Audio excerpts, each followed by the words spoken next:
Okay, I'm hoping this works, Rochelle. The lighting may be terrible, but it seems to be the best I can do. So I've been working on taping a bunch of hoops, and yeah, it's gonna be really frustrating in the beginning. Everybody's suggestions on there are great. I got a bunch of stuff to show you, at least a visual maybe, of some of the stuff they're talking about. So I have a lot of tape. I've got a lot of different types of tape. The first comment was great, talked about duct tape. It's just regular duct tape, all it's colored. I think two of the reasons it gets wrinkly and it's difficult to deal with is not just the thickness of the tape, but the width. So it's a lot easier to work with and gets less wrinkly if you're using it in strips. I don't know if you can see, this one is kind of cut, and you just peel off a little bit.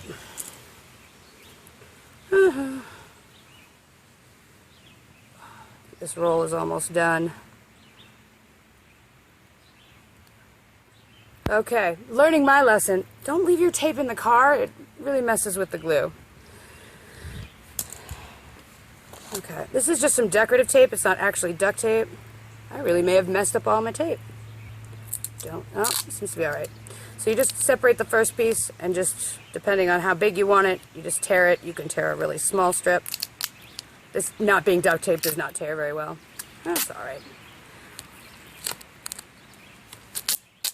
Okay, so just as an example, shoot, is this the right hoop? No, this is your hoop, isn't it? That's Aya's hoop. I don't want to take Aya's hoop. I'll be upset if I mess it up. Okay. So, if you're not trying to cover the entire thing and you're trying to go for the kind of stripes or crisscrosses, you're going to either tape, I guess, left to right, or you're going to go right to left. One way being left or right-handed is going to be easier.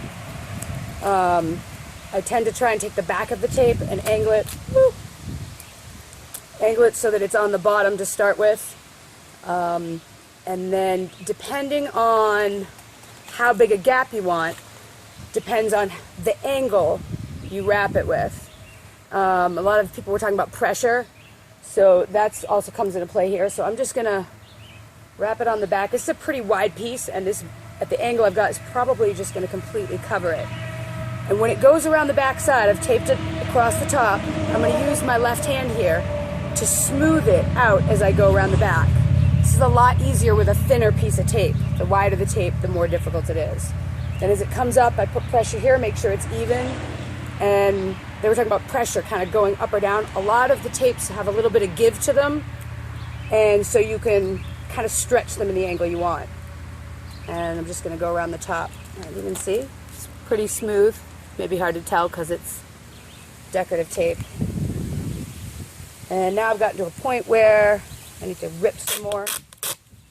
You just go with it. I like to keep not too much, actually. That's like a little more than what I would like. It's easier when you're not having to rip it, or ripping it as you go. Less likely for it to get messed up. And then if you do get a little wrinkle, I just got one, I just try to peel it back if I can and fix it. So it does take time and patience, and it does get a lot easier as you go. So I'm going to stop with that one. Just going to rip it, hopefully so that it goes to the back. There's a pretty nice section. Gaffer tape they were talking about. This stuff comes in varying sizes. I've got 1 inch here in the silver, and 1/2 inch and 1/4 inch. Just like the duct tape, the 1 inch stuff is really difficult to keep straight just because of the width, and you're just going to end up with bumps. And I will sometimes just go over it twice. You know, you've got to do more loops, but it's worth it to have a smoother look to me. And I find the smaller you go, this is the easiest stuff to work with. Let's see. This is new and hasn't been left in the car. So I was going this way, so now I'm going to do a cross section again. I'm just going to set it so that it starts in the back. The gaffer tape is very dynamic, and it can be very stretchy. So, and this stuff is a lot easier to leave it, not leave a short section. You don't have a lot of tape kind of out in the open. And I can, just going to give you an example. So this is going around at somewhat even spacing, but very easily, and keeping it smooth, within almost one rotation, I can get it straight so that I'm covering everything.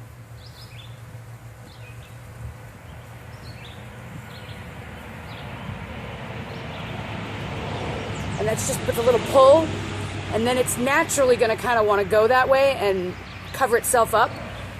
But by pulling and giving a little bit more pressure, right away within one rotation, I can make a large gap again.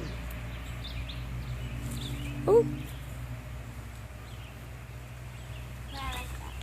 And as you can see, I'm holding it between my knees, and I find this is just the easiest.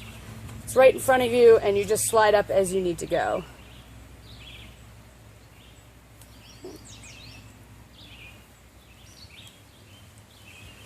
Again, I'm trying to stretch it down, so I'm just working with the angles. I'll move it and switch hands with it so that I've got the pressure that I want going down. And now you can see I've got quite large gaps. So I've gone from large gap to no gap, smaller gap, and it just keeps getting wider and wider. So you really have a lot of control. And I think if I make this any longer, it's not going to upload. So hopefully that helps. And if you have any other questions, I'd be glad to show you.